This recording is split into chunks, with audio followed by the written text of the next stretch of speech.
नमस्कार, मी गायत्री पेसेकर. जय महाराष्ट्र विशेष मध्ये आपले स्वागत. वर्षभरापासून सुरू असलेला कोरोनाच्या हाहाकारात आता एक दिलासादायक बातमी समोर आली आहे. सीरम इन्स्टिट्यूटच्या कोरोनावरील कोविशिल्ड लसीच्या देशभरात वितरणाला सुरुवात झाली आहे.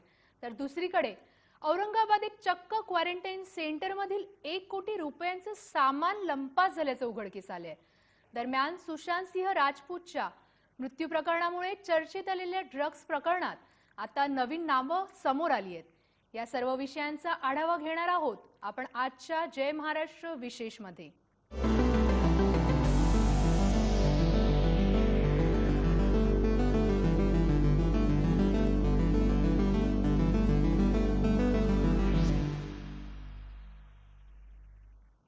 देशभरात कोरोना प्रतिबंधक लशीच्या मोहिमेला लवकरच सुरुवात होत आहे. कोरोना प्रतिबंधक अशा कोविशिल्ड लसीचे अखेर सीरम इन्स्टिट्यूट ऑफ इंडियाला पुणे येथून वितरण सुरू झाले. सीरम इन्स्टिट्यूट मधून कोविशिल्ड लसीचे 6 कोल्ड स्टोरेज कंटेनर रवाना करण्यात आले आहेत. त्यापैकी 3 कंटेनर हे पोलिसांच्या बंदोबस्तासह पुणे विमानतळाच्या दिशेने रवाना झाले. दरम्यान त्याआधी इन्स्टिट्यूटच्या परिसरात या कंटेनरची पूजा करण्यात आली होती. परिमंडळ 5च्या पोलीस उपायुक्त नम्रता पाटील यांच्या हस्ते हार घालून आणि नारळ फोडून या कंटेनर्सना मार्गस्थ करण्यात आलं. या वाहनाला पोलिसांनी सीरम इन्स्टिट्यूट पासून एअरपोर्ट पर्यंत सुरक्षा पुरवली. यावेळी उपस्थित कर्मचारी आणि अधिकाऱ्यांनी गणपती बाप्पा मोरयाच्या घोषणा देत पेढे वाटून आनंद साजरा केलाय.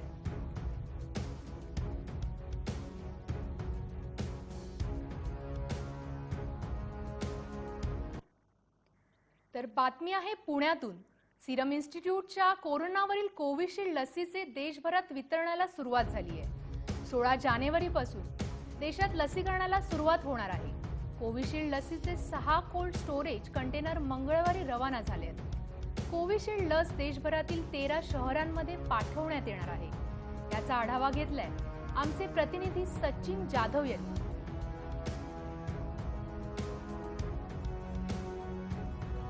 10 महिने राज्यात आणि देशभरात कोरोनाचं मोठं सावट होतं. या पार्श्वभूमीवर कोरोनाची लस बाजारात कधी येणार आणि ती वितरित कधी होणार याची उत्सुकता सर्वांनाच होती. काल केंद्र सरकारने ज्या 2 इन्स्टिट्यूटला लसीची परवानगी दिली होती त्यामध्ये सीरम इन्स्टिट्यूटमध्ये 1 कोटी 10 लाख लस घेण्याची ऑर्डर दिली आणि त्या ऑर्डरला प्रत्यक्षात आज पहाटेपासून सुरुवात झाली. मी सध्या उभा आहे पुण्यातील सीरम इन्स्टिट्यूटच्या बाहेर, ज्या ठिकाणी ज्याच्या चाचण्या संपूर्ण कोरोना लसीच्या झाल्या आणि त्यानंतर ही लस जी आहे ती आजपासून देशभरामध्ये वितरित केली जाते. जवळपास ही ऑर्डर जी आहे ती केंद्र सरकारने काल दिली आणि त्यानंतर या ठिकाणी पोलीस बंदोबस्त असेल किंवा या ठिकाणची सुरक्षा जी आहे ती वाढवण्यात आली. 200 रुपयांना 1 डोस प्रमाणे सिरपकडून केंद्र सरकारला ही लस जी आहे ती देण्यात आली. प्रत्यक्षात 16 जानेवारीपासून या लसीचं लसीकरणाला सुरुवात होणार आहे. आपण पाहिलं असेल की पहिल्या टप्प्यामध्ये आरोग्य कर्मचारी, दुसऱ्या टप्प्यामध्ये पोलीस आणि सार्वजनिक ठिकाणी काम करणारे कर्मचारी, तर तिसऱ्या टप्प्यात ज्येष्ठ नागरिक आणि सामान्य नागरिकांना ही लस जी आहे ती वितरित केली जाणार आहे. आज पहाटे कोल्ड स्टोरेजच्या मार्फत 3 कंटेनर जे आहेत ते या सीरम इन्स्टिट्यूटमधून देशभरात विविध ठिकाणी विमानाने वितरण जे आहे त्यांचं करण्यात आलेलं आहे. अजून या ठिकाणी पोलीस बंदोबस्त आहे आणि 16 तारखेपर्यंत याचं वितरण जे आहे ते देशभरातल्या विविध ठिकाणी जवळपास 13 ठिकाणी हे वितरण होणार आहे आणि 16 तारखेला प्रत्यक्षात याचं लसीकरण जे आहे ते करण्यात येणार आहे. व्हिडिओ जर्नलिस्ट निकेतन मानेसह सचिन जाधव, जय महाराष्ट्र, पुणे. तर इथे पुणे विमानतळावरून पहिले विमान दिल्लीसाठी सकाळी रवाना झालेले. विमान दिल्लीत पोहोचले. 8 फ्लाइट पैकी 2 फ्लाइट कार्गो असून यातील कार्गो फ्लाइट पैकी एक हैदराबाद, विजयवाडा आणि भुवनेश्वर तर दुसरी कोलकाता आणि गुवाहाटी येथे पोहोचली आहे. पुणे विमानतळावरून कोविशिल्ड लसीचे देशभरातील 13 शहरांमध्ये पाठवण्यात आले आहेत. यामध्ये अहमदाबाद, दिल्ली, चेन्नई, बंगळुरू, कर्नाल, कोलकाता, विजयवाडा, हैदराबाद, गुवाहाटी, लखनौ, चंदीगड आणि भुवनेश्वर या भागात जाणार आहे. देशात प्रत्यक्ष लसीकरणाला 16 जानेवारीपासून सुरुवात होणार आहे.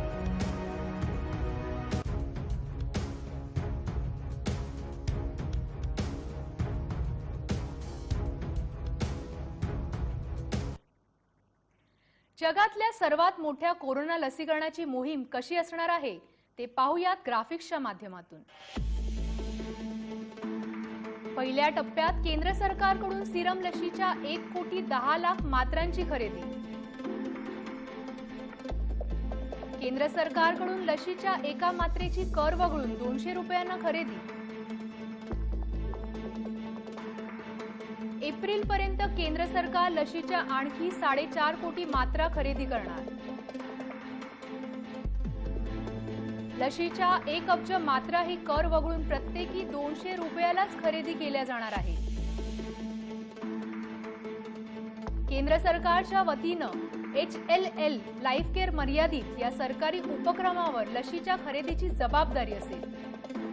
प्रत्येक व्यक्तीला 28 दिवसांच्या अंतरानं लशीचे 2 डोस घ्यायचे आहेत। लशीच्या 2 मात्रा घेतल्यानंतरच्या 15 दिवसांनी शरीरात रोगप्रतिकारक शक्ती समृद्ध होते असा दावा करण्यात आलाय। पहिल्या टप्प्यातील लसीकरणात खबरदारीचा उपाय म्हणून अतिरिक्त 10% मात्रेची खरेदी।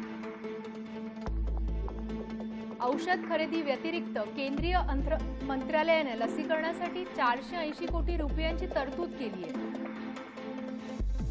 लस खरेदीची केंद्र सरकारसाठी कर वगळून निव्वळ किंमत 200 अब्ज रुपये असेल। खुल्या बाजारात कोविशिल्डच्या एका मात्रेची कमाल किरकोळ किंमत 1000 रुपये असेल। सिरमकडून कोविशिल्डच्या एका मात्रेचा कमाल निर्यात दर 367 रुपये असेल। अतिसंवेदनशील असलेल्या 30 कोटी जणांना लसीकरणात प्राधान्य दिले जाईल। कोविन ॲपच्या माध्यमातून लसीकरणावर लक्ष ठेवले जाणार आहे। कोविशिल्ड पाठोपाठ भारत बायोटेकच्या कोवॅक्सिनची खरेदी केंद्र सरकार करेल।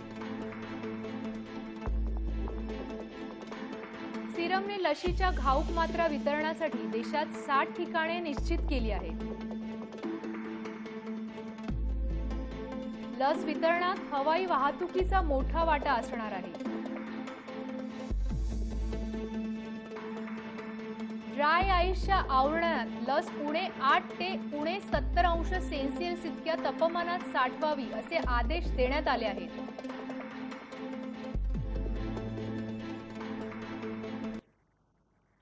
तर इथे औरंगाबादमध्ये चक्क क्वारंटाईन सेंटर मधील 1 कोटी रुपयांचे साहित्य चोरीला गेल्याचं समोर आलंय। महापालिकेनं रुग्णालयाच्या सेवेसाठी हॉस्टेलवरील साहित्य क्वारंटाईन सेंटर मध्ये वापरासाठी दिले होते। औरंगाबाद शहरात कोरोनाचा कहर सुरू असताना महापालिकेनं विविध ठिकाणी क्वारंटाईन सेंटर सुरू केलं होतं। या सेंटरमध्ये रुग्णांच्या सेवेसाठी महापालिकेनं 4000 किट सेवेसाठी दिल्या होत्या। यामध्ये गाद्या, उशा, बेडशीट, बादल्या इत्यादी दैनंदिन वापरासाठी लागणारे साहित्य देण्यात आलं होतं। मात्र क्वारंटाईन सेंटर बंद केल्यानंतर यातील बरेच साहित्य जमा झाले नाही। इतकेच नाही तर रूम मधील पंखे देखील चोरीला गेले आहेत। महापालिकेने किती साहित्य दिले होते आणि किती जमा झाले आहे याची माहिती घेऊन या प्रकरणाची चौकशी करण्यात येईल असे महापालिका प्रशासक अस्तिक कुमार पांडे यांनी सांगितले।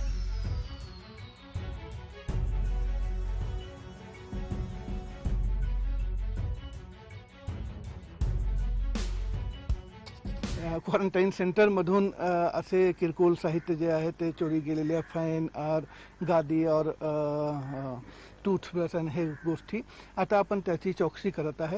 रिअली वस्तुस्थिती काय आहे, किती माल आपला सप्लाय केला होता, कितीचे कन्झम्पशन झालेलं आहे आणि रिअली चोरी झालेली आहे की नाही झालेली आहे हे चौकशी करून देन आपण पुढील नियमानुसार कारवाई करणार आहे। कळलं असं होतं की तुमच्याकडे असा एक अहवाल आलाय आणि त्यात त्या सामानाची कमतरता दिसते म्हणून ते चोरी गेलं असं किंवा गायब झालं, गहाळ झालं। आमच्याकडे जे काही प्रायव्हेट संस्था आम्ही हे क्वारंटाईन सेंटरमधून त्यांना डेजिग्नेट केला होता त्याने आम्हाला हे रायटिंगमध्ये कळवला होता। क्वारंटाईन सेंटर मधील साहित्य चोरीला गेल्यानं प्रशासनाची चांगलीच तारांबळ उडाली आहे। औरंगाबाद महापालिकेनं शहरात जवळपास 18 ठिकाणी क्वारंटाईन सेंटर सुरू केलं होतं। याचे काम काही खासगी संस्थांना देण्यात आलं होतं। मात्र क्वारंटाईन सेंटर बंद केल्यानंतर बरेच साहित्य जमा न झाल्यानं 1 कोटी रुपयांचं साहित्य चोरीला गेल्याची माहिती समोर आली आहे। या प्रकरणी सिटी चौक पोलीस ठाण्यात गुन्हा दाखल करण्यात आलाय। किलेकर येथील क्वारंटाईन सेंटर येथून आढावा घेतलाय आमचे प्रतिनिधी अशोक कारके यांनी।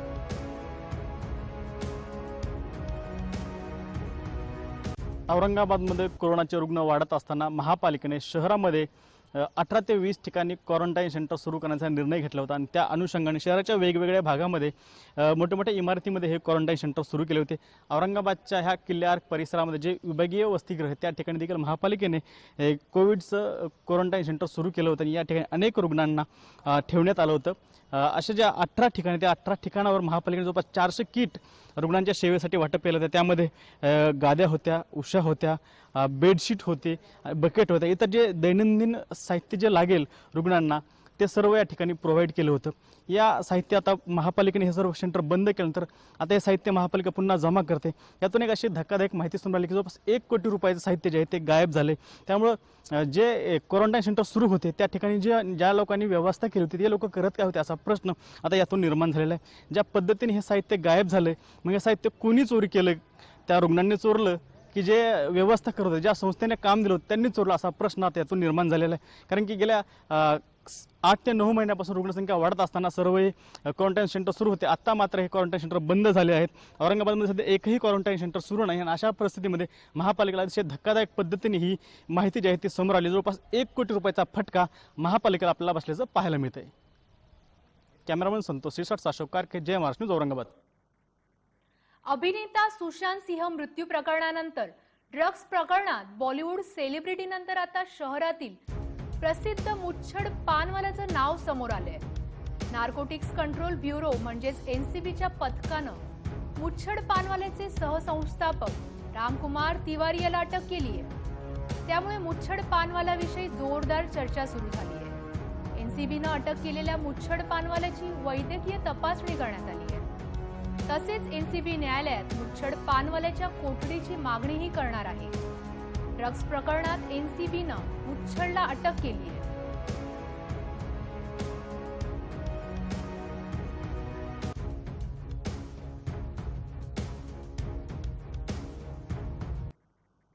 मुच्छड पानवाला हे मुंबईतील एक प्रसिद्ध पानाचं दुकान आहे।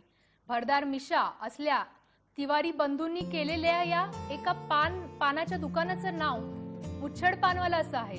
या भरदार मिशांमुळेच हे दुकान मुच्छड पानवाला या नावानं प्रसिद्धीस होतात आलं। हे दुकान पानाचं असलं तरी ते इतर पानाच्या ठेल्यासारखं नाही। हे दुकान म्हणजेच एक मोठा उद्योग आहे। मुंबईतील अत्यंत हायफाय समजल्या जाणाऱ्या केम्स कॉर्नर भागात हे दुकान आहे। रामकुमार आणि जयशंकर तिवारी हे दोघे भाऊ आहेत। ते हे दुकान चालवतात। या दोघांपैकी रामकुमार तिवारीला पोलिसांनी अटक केली आहे।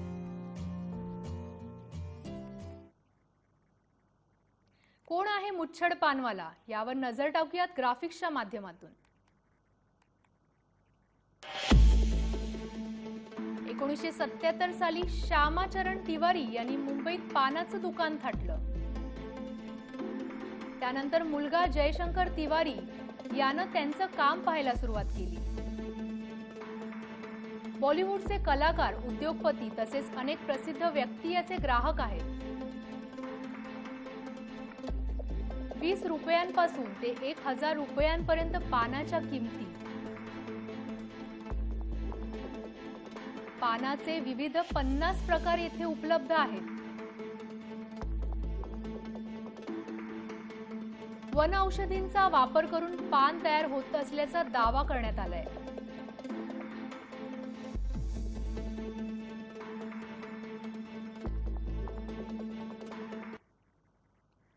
मुंबईतील ड्रग्ज तस्करीचं जाळं दिवसेंदिवस पसरत चाललंय। एनसीबीच्या तपासात दररोज नवनवीन नावं समोर येत आहेत। मुच्छड पानवाल्याला ड्रग्ज पुरवत असल्याचा एनसीबीला संशय आहे।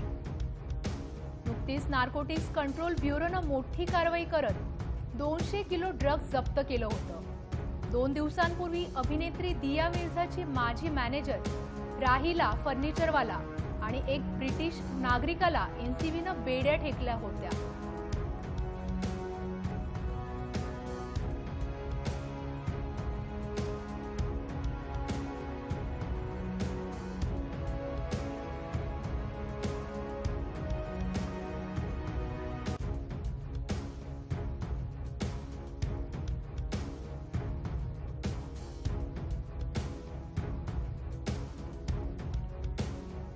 मुंबईत ड्रग्ज तस्करीचं जाळं दिवसेंदिवस वाढत आहे. एनसीबीच्या तपासात दररोज नवनवीन नावं समोर येत आहेत. मुच्छड पानवाला ड्रग्ज काय आहे मुच्छड पानवालाचं ड्रग्ज कनेक्शन? पाहुयात ग्राफिक्सच्या माध्यमातून.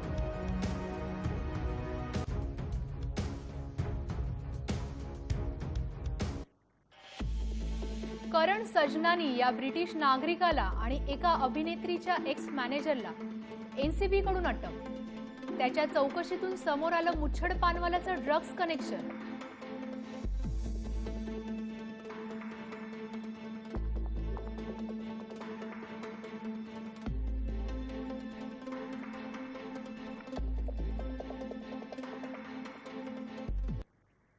मुंबईतील प्रसिद्ध मुच्छड पानवाला याला एनसीबीनं अटक केली आहे. गेले काही दिवस मुच्छड पानवाला हा एनसीबीच्या रडारवर होता. अखेर एनसीबीनं चौकशीनंतर मुच्छड पानवाला याला अटक केली आहे. त्याचे पान फक्त मुंबईतच नाही तर जगातल्या अनेक ठिकाणी मागवले जातात. हाय प्रोफाईल बिझनेसमॅन पासून बॉलिवूडच्या सेलिब्रिटी पर्यंत मोठा ग्राहक वर्ग आहे. याचाच आढावा घेतलाय आमचे प्रतिनिधी विशाल पाटील यांनी. मुंबईतील प्रसिद्ध असा मुच्छड पानवाला हा गेल्या काही दिवसांपासून एनसीबीच्या रडारवर होता आणि मुच्छड पानवालाला अखेर एनसीबीनं अटक केलेली आहे. खरं तर मुच्छड पानवाला याच्यावरती मोठ्या प्रमाणात त्यांच्या दुकानातनं पानं जी आहेत ती विदेशात जायची, मात्र ड्रग्ज प्रकरणामध्ये त्यांचं नाव आल्यानंतर मुच्छड पानवाला यांना एनसीबीनं अटक केलेली आहे. खरं तर एक विदेशी नागरिकाच्या माध्यमातून अनेक हाय प्रोफाईल घरांमध्ये पानाच्या मार्फतून ड्रग्ज जायचं अशा प्रकारचे पुरावे जे आहेत ते एनसीबीच्या हाती मिळाल्यानंतर एनसीबीनं मुच्छड पानवाला यांना अटक करण्यात आलेली आहे. खरं तर मुच्छड पानवाला यांची पानं जी आहेत ती मोठ्या प्रमाणात विदेशात जायची. अनेक मुंबईतील हाय प्रोफाईल घरांमध्ये ही पानं जी आहेत ती जायची आणि त्याच्यातूनच ड्रग्ज कनेक्शन जे आहे ते दिसून आलं होतं. गेले काही दिवस एनसीबी जी आहे ती सेलिब्रिटींच्या मागावरती होती आणि त्याच्यातून अनेक सेलिब्रिटींना समन्स बजावून चौकशीसाठी बोलवण्यात आलं होतं. अखेर मुच्छड पानवाला यांना सुद्धा एनसीबीनं चौकशीसाठी बोलवलं आणि काही पुराव्यांच्या आधारे आणि आणखी सखोल चौकशीसाठी मुच्छड पानवाला यांना एनसीबीनं अटक केले. व्हिडिओ जर्नलिस्ट चेतन सग, विशाल पाटील, जय महाराष्ट्र न्यूज, मुंबई.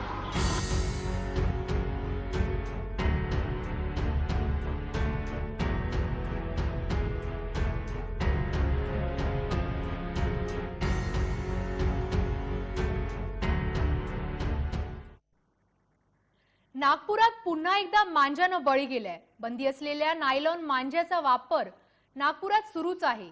नायलॉन मांजामुळे नागपुरात आणखी एक बळी गेलाय. नागपुरात मांजानं गळा कापल्यानं आणखी एक जण दगावलाय. शहरात महिन्याभरात मांजाचे 2 बळी गेले आहेत. दुचाकीवरून जाताना मांजानं अभिषेक शेंडे या तरुणाचा गळा चिरला जाऊन त्याचा जागीच मृत्यू झालाय. अवघ्या 20 वर्षाच्या तरुणाचा मांजानं गळा कापल्यानं मृत्यू झालाय. यावर आता प्रशासन काय कारवाई करते हे पाहावं लागणार आहे.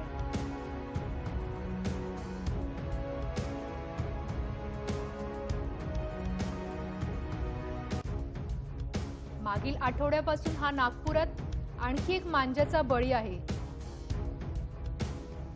शहरात महिन्याभरात मांजेचे 2 बळी गेलेत.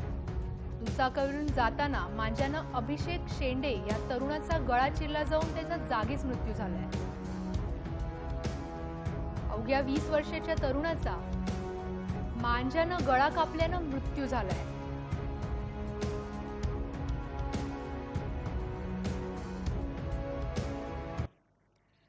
दरम्यान नायलॉन मांजाच्या वाढत्या बळीमुळे प्रशासनाकडून गळे कापू नायलॉन मांजा वापरणाऱ्यांवर कारवाई करण्यासाठी कायदा लागू करण्यात आलाय. यावर नजर टाकूयात ग्राफिक्सच्या माध्यमातून. प्रतिबंधात्मक मांजा विक्रेत्यांवर गुन्हे दाखल होणार. हादवी कलम 188 आणि पर्यावरण कायदे आधारे कारवाई. गुन्हे दाखल झालेल्यांना दंड आणि तुरुंगवास. बंदी घातलेला मांजा विकणाऱ्यांना 200 रुपये ते 1000 रुपयापर्यंतचा दंड. बंदी घातलेला मांजा विकणाऱ्यांना 6 महिन्यांपर्यंत तुरुंगवास.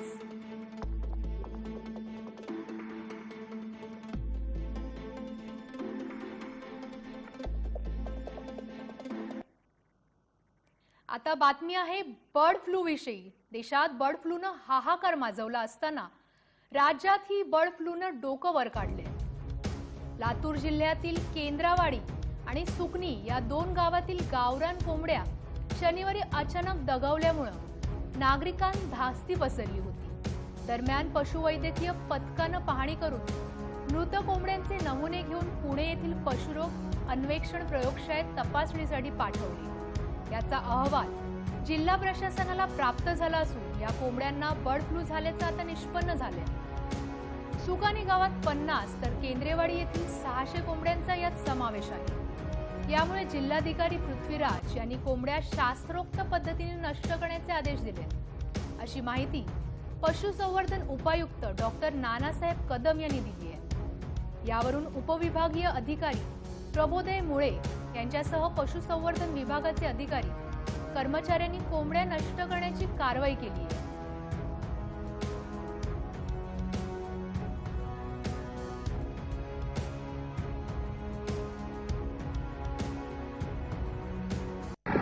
केंद्रेवाडी आणि सुकणी येथील प्रादुर्भावाच्या ठिकाणापासून 1 किलोमीटर विजेच्या आत जे काही पोल्ट्री फार्म आहेत त्या पोल्ट्री फार्मवरले आणि बॅकयार्ड पोल्ट्रीमधले पक्षी आपण शास्त्रोक्त पद्धतीने मारून त्याची विल्हेवाट लावण्याची कार्यवाही आज सुरू करण्यात आली. तर इथे नांदेडमध्ये सुद्धा कोंबड्यांचा मृत्यू झाल्याचं समोर आले. नांदेड जिल्ह्यातील किनवट आदिवासी दुर्गम भागातील झळकवाडी या गावामध्ये बर्ड फ्लूनं विविध पक्ष्यांसह 400 कोंबड्यांचा मृत्यू झाल्यानं गावात दुर्गंधी पसरली आहे. या दुर्गंधीमुळे गावातील नागरिकांचे आरोग्य देखील धोक्यात येण्याची शक्यता नाकारता येत नाही, अशी परिस्थिती दिसून येत आहे. काही दिवसांपूर्वी कोंबड्यांचा मृत्यू झाला असून मृत्यू पडलेल्या कोंबड्या गावाच्या शेजारी रोडच्या कडेला फेकून दिल्यानं मरण पावलेल्या कोंबड्यांमध्ये अळ्या लागून गावाभोवती दुर्गंधी पसरली आहे. मात्र प्रशासनानं याकडे दुर्लक्ष केले. जवळपास या गावातील 400 कोंबड्यांचा मृत्यू झाल्याची माहिती येथील नागरिक आणि सरपंच दामजी तांबारे यांनी दिली आहे.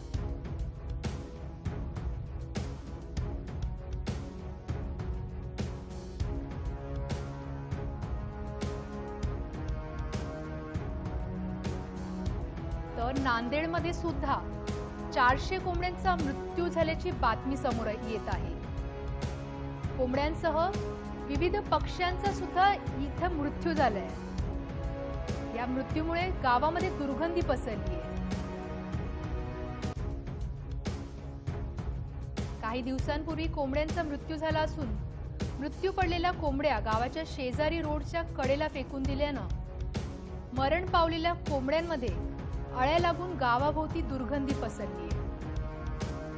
मात्र प्रशासनाकडून इथे दुर्लक्ष होताना दिसत आहे. नांदेड जिल्ह्यातील किनवट आदिवासी दुर्गम भागातील ही घटना आहे.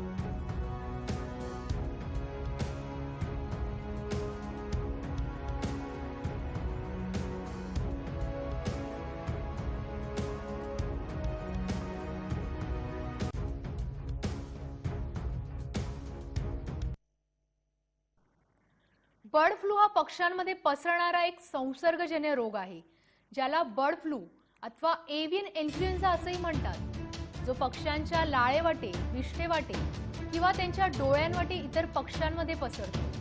पक्ष्यांनी पंख जरी झटकले तरी हा विषाणू इतरत्र पसरू शकतो. ज्या पक्ष्यांची रोगप्रतिकार शक्ती कमी असते ते पक्षी यामुळे दगावतात. पक्ष्यांद्वारेच हा रोग माणसांपर्यंत पोहोचतो. जे लोक पोल्ट्री व्यवसाय करतात वा कोंबड्या वा इतर पक्ष्यांचा ज्यांच्याशी जवळचा संबंध आहे त्यांच्यामध्ये हा रोग पसरण्याची शक्यता जास्त आहे. काय आहे बर्ड फ्लू?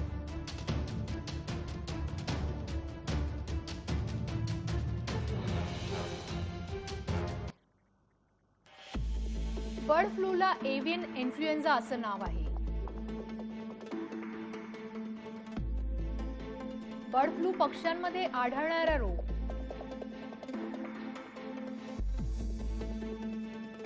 फ्लूमध्ये इतर प्राणी तसेच माणसांना संक्रमित करण्याची क्षमता. बर्ड फ्लूच्या विषाणूचे देखील इतर अनेक स्ट्रेन.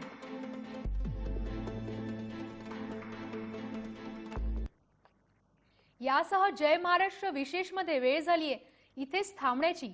ताज्या बातम्या आणि अपडेट्ससाठी तुम्ही पाहत रहा जय महाराष्ट्र.